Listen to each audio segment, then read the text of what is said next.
ለመዳን ዓይን እንዳይቀላውጥ ዓይን ወደ ፈለገው እንዳይወረወር ከዝሙት ጠንቅ ለመዳን ጋብቻ ይፈጸማል። ሶስተኛውና የመጨረሻው ዘርን ለመተካት። ይህንን ስንል ግን የእግዚአብሔር ልጆች ዘር ባይገኝ እንኳን ትዳር ይፈታል ማለት አይደለም። እንደ ሥርዓተ ቤተ ክርስቲያን ወይንም እንደ እግዚአብሔር ቃል እግዚአብሔር ሰጭም እግዚአብሔር ነሽም ነው።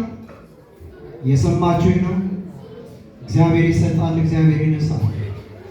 ምንም ቢሆን ግን እግዚአብሔርን በተስፋ መጠበቅ እንዳለብን ልናውቅ ልንረዳ ያስፈልጋል። አበብዙኃን አብርሃም ለብዙ ጊዜ በትዳሩ ሲኖር ልጅ በማጣት ትዳሩን እንኳን ሊያፈርሰው አልቻለም።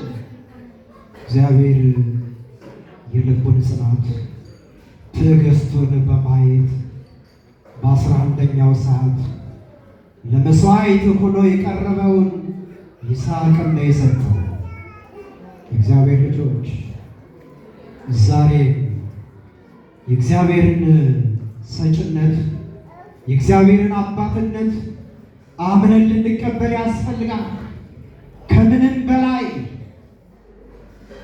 ጋብቻ ቅዱስ ነው፣ መኝታውም ልዩ ነው በተባለበት ወደ ሌላ የምንሄድበት ሳይሆን እግዚአብሔርን የበለጠ የምናውቅበት የምንረዳበት ከእግዚአብሔር ጋር የምንሆንበት እግዚአብሔርን ብቻ ተስፋ የምናደርግበት ጋብቻ እንደሆነ ልናውቅ ያስፈልጋል። ዛሬ ኃይለ ገብርኤል ወለተ ሥላሴ ከእግዚአብሔር የተሰጠች ብቸኝነትን የምታስነሳ ከእግዚአብሔር ጋር ያገናኘች ከአንድ ብርቱ ሁለት መድኃኒቱ ይላሉ አባቶቻችንና እግዚአብሔርን ያገኘህባት የበለጠ ቤተ ክርስቲያንህን የወደድክባት ከእግዚአብሔር ጋር የተገናኘህባት ስለሆነች መከነች፣ ሰነፈች፣ አጣች፣ ደኸየች ብዬ አልተዋትም ብለን የገባኸውን ቃል ልታከብሮ ያስፈልጋል።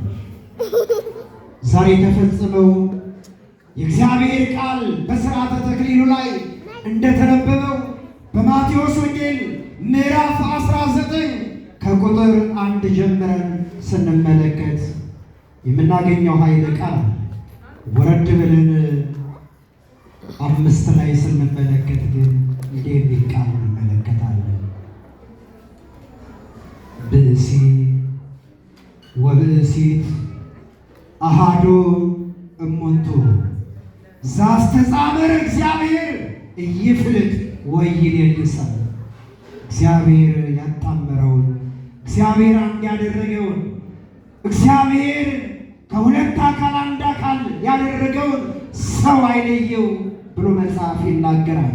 ሐዋርያው ቅዱስ ጳውሎስ በኤፌሶን መልእክቱ ምዕራፍ 5 ከቁጥር 1 ጀምረን ስንመለከትም ወይንም ደግሞ ወረድ ብለን 22 ላይ ስንመለከት የምናገኘው ኃይለ ቃል አለ። እንዲህ ይላል ኃይለ ቃሉ፣ ሰው እናትና አባቱን ይተዋል፣ ከባለቤቱም ጋር አንድ ይሆናል። ይህ እናት አባትን ትቶ የመሄድ ምስጢር ታላቅ ነው። የማያውቁትን ሰው ገንዘብ አድርጎ መውሰድ ታላቅ ነው። የማይተዋወቁትን የሚያስተዋውቅ ያስተዋወቀ እግዚአብሔር ይሄንን ጋብቻ የሰጠ የጋብቻው ምስጢር ታላቅ ነው አለ። ታላቅ የሆነውን ጋብቻ፣ ታላቅ የሆነውን በረከት፣ ታላቅ የሆነውን ከእግዚአብሔር ያገኛችሁትን እንደዚህ ወለተ ሥላሴ ኃይለ ገብርኤል አጣ፣ ነጣ፣ መከረ፣ ሰነፈ ብዬ ላልተው ቅድስት ቤተ ክርስቲያን ምስክሬ ናት ብለሽ ተቀበለሽ። ይህንን ቃላቸውን እንድታከብሩ አምላካችን እግዚአብሔር ይርዳል። የሁላችንን መጨረሻ እግዚአብሔር ያሳምርልን።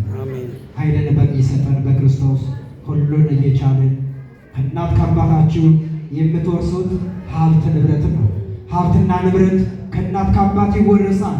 ጤነኛ ትዳር፣ ሰላም ያለው ትዳር ወይንም ደግሞ ፍቅርን የሚያጸና ልጅ ከእግዚአብሔር ነው ተብሎ ተጽፏል። ይህንን በረከት የሰጠን አምላካችን እግዚአብሔር ስሙ ለዘላለም የተመሰገነ ይሁን። ጋብቻ ክቡር ነው፣ መኝታውም ልዩ ነው። ይሄ ልዩ የሆነ ጋብቻ፣ ይሄ ክቡር የሆነ ጋብቻ ሁላችን እንድንሰባሰብ አድርጎናል። እናት ቤተ ክርስቲያን ለልጆቿ ሹመት ሽልማትን ሰጥታለች። ይህንን በዓይናችን አይተናል። ያገባን በሥጋው ደሙ እንድንከብር፣ ያላገባን ደግሞ በሥርዓተ ተክሊል ጋብቻችን እንድንፈጽም የእግዚአብሔር ቸርነት፣ የእመቤታችን አማላጅነት፣ የቅዱሳን አባቶቻችን ጸጋና በረከት ከሁላችን ጋር ይሁን። ወስብሐት ለእግዚአብሔር ወለወላዲቱ ድንግል